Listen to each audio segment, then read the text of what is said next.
Is DoorDash worth it?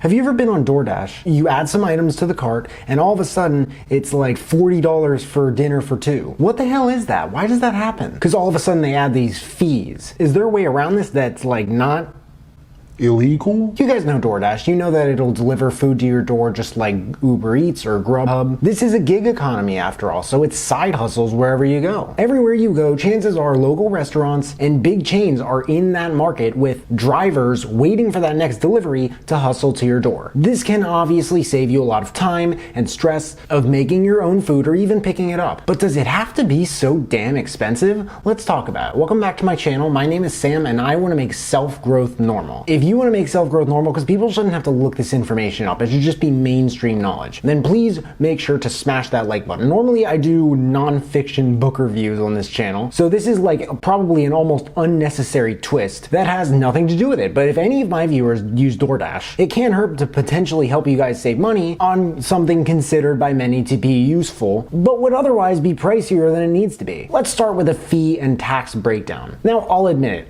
I don't really eat the healthiest food ever. The books I review, although many of them are in self-development, for some reason, they just don't ever have to really do with health. And we constantly order McDonald's and Burger King, Noodles & Co., and this one amazing pizza place in Pittsburgh called Big Guys. You guys know what I'm talking about. Everyone has like this super amazing pizza place in their town. So let's say you want some Subway. Their oven roasted turkey sandwich, the foot-long Pro or whatever, it's priced at $13.19. I don't know what happened to their $5 foot-long thing. What was it, like inflation? All of a sudden you go to checkout and with the delivery fee and the estimated tax, you're looking at $24. Plus the recommended tip is $28 for a hoagie. Bruh. I always go by the recommended tip though, because if in my experience, if you pay the Dasher any less, they forget stuff and it's like, Sam, you did this to yourself. So let's break down these fees. The first fee is the delivery fee. Every restaurant has the ability to charge a fee for having their food delivered. This person doesn't just volunteer to take food to your home, but that would be pretty cool, wouldn't it? Also, this helps pay for gas and any potential wear and tear over time. I mean, it's not the restaurant's vehicle, and it's being done through a delivery service app anyway. Some places don't even charge for delivery. Subway charges $8. It's $7.99 for delivery, at least in Pittsburgh, no matter what you order, which doesn't really make any sense to me, but it is what it is. Some places charge $5.99, some $1.99, some I don't really think they charge anything. But that doesn't mean it's the same cost as just buying from the place when you're there, which brings me to the rest of the added costs. After delivery fee, we have the service fee. For Subway, in this case, it's $1.98, which is a service fee. 15% of the hoagie price, and that helps operate DoorDash. I've heard this can be 11 or 12%, but I've also heard it can depend on who you're buying from and where you're located. So ultimately, if you want a lower service fee, pay less for cheaper options or for less food. There are other ways around this, but we'll talk about those later in the video. The next one is estimated tax. I've looked at the calculator and I've looked it up, and it seems like there's a different tax percentage for different places. There wasn't any clear tax breakdown of like, here's what the tax percentage is. I couldn't find that anywhere. The restaurants I explored these percentages for said somewhere between 7 and 13%. Subway's in this case was 12.3%. So do you really have to pay $30 for a hoagie? It's like 3 different fees. Really? $30? Well, you're paying for not just the hoagie, but the delivery, the fact that you're using DoorDash, and taxes, which you're gonna have to pay those regardless. My answer is no, so let's explore a few other options. Picking up.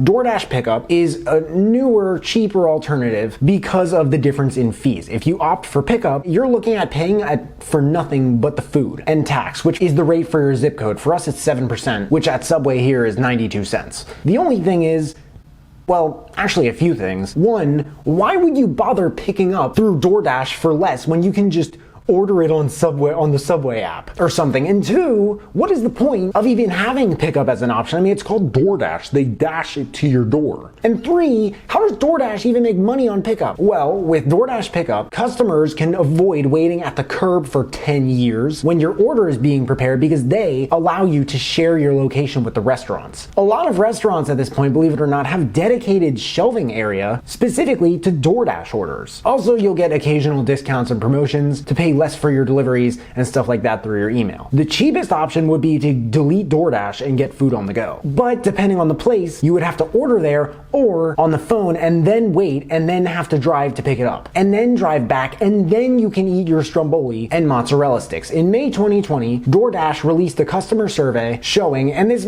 might have to do with quarantine, that restaurant takeout is on the rise. They asked customers, why do you guys like to order takeout? And 56% of them do it to support local businesses. You have to admit, some of those local businesses, their food is just incredible. 44% cited affordability as their top reason for choosing pickup. So it's a big reason for a lot of people. When you have kids and you want some alone time or you need to get out of the house, 20% of parents said that's a reason they'll opt for pickup. Aside from all this and adapting to the pandemic with safer options for using the app's services, sometimes a company will add products or services as it grows in order to expand and scale further. Like Jim Collins says in something along the lines of in his book Good to Great, money is not the reason they do business. Money is just like, it's like blood and oxygen. It's just essential for life. DoorDash also does not openly disclose what they charge restaurants for pickup, but they do charge restaurants for pickup. It's kind of like Amazon, a platform that many people use to buy products, and sellers will be on there because it's easier to be discovered. And in 2020, DoorDash lowered the commissions they charge, so it is a lower barrier to entry for local businesses. The next option, which I think is the last one I actually have on here, yeah it is DashPass. This is not a paid promotion, by the way, or advertisement or anything. This is just my experience speaking. And experience. If you use DoorDash, you have probably seen a million times on the app. They advertise this on their app like the plague. DashPass. Who would I recommend DashPass for?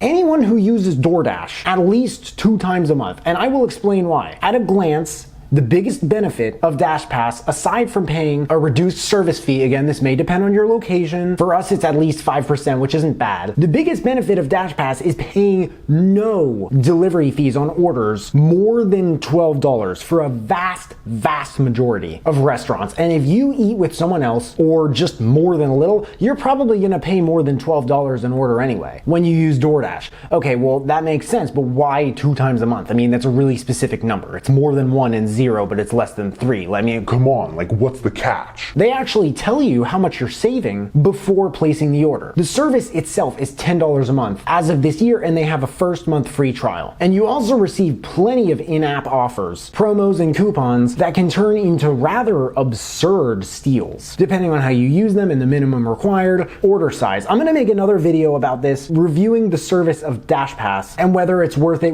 in more detail. But in my area, with any Coke Zero, Chick-fil-A, it's like, here, have $5 off of an order of $15 or more. So if you get $15 worth of food, including a Coke Zero, you'll pay $10, not including the tip and taxes, which turns out in total to be like $17 or something for maybe 2 sandwiches and fries. One time we paid $13 for McDonald's, and you know what we got? A medium fry, a medium Sprite, a quarter pounder with cheese, a cheeseburger, 4-piece McNuggets, and an M&M McFlurry for $13. All of it together was $8. $13 with the tax and tip. That's just insane.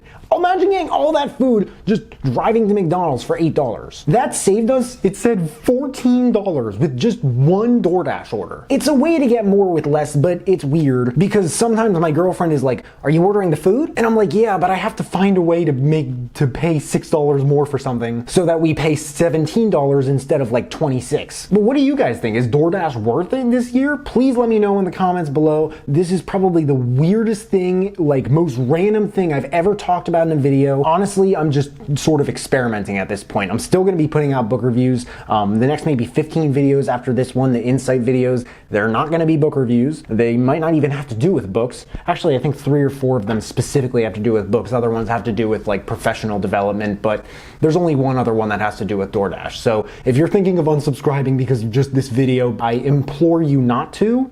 If you do, I understand, I guess, but otherwise, I hope you guys enjoyed this video. If you did, please make sure to smash that like button. Other than that, make sure to subscribe if you haven't already, because I don't get why people watch this far into my videos and they don't subscribe. If you have subscribed and you want to turn it up just a notch and turn on that notification bell to get a notification whenever I drop new videos, that would mean the world to me. Thank you guys so much for watching. I really appreciate it. You can find me everywhere, and I will see you then.